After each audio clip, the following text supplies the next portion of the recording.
All right, we are just under 4 weeks, and I'm going to dig a bunch of these up and start potting them up. The rest I'm just going to leave there and see if they sprout. I did have to order another batch just in case these don't end up sprouting. Okay, so a little depressing. Out of some 350 seeds, I only have 31 sprouts on the England orchard side.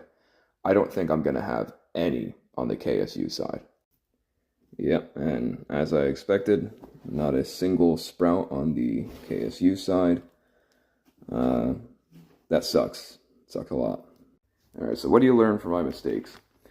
First, don't put them in a bag if they're already inside of another container. This seemed to really overheat them. All the seeds in here are dead and rotten, so I'm going to have to throw these away. Number two is these heating pads definitely go way hotter than 85 degrees. So don't trust that they will not get hotter than the 85 degrees that are advertised on here. They will get well over 100 degrees in the Tupperware. So just something I was noticing as I was sorting through all of these seeds is that some of them are just starting to sprout still. So maybe there's hope left for the rest of this pile. I'm just going to put them back in, see what happens. I don't really have anything else to lose, but a 10% germination rate that's just killer. Alright, so I potted the rest of these up. And I'm a little annoyed because I'm just missing 2. So I have all these trays filled, and I found a couple more that were cracked open just a little bit, so I put them in the trays. But I'm just missing 2 in these 18 cells. So I'm going to have to check back next week, see if I can put 1 or 2 in the cells. Hopefully more sprout. Alright, so here are the trays. They're put onto the racks.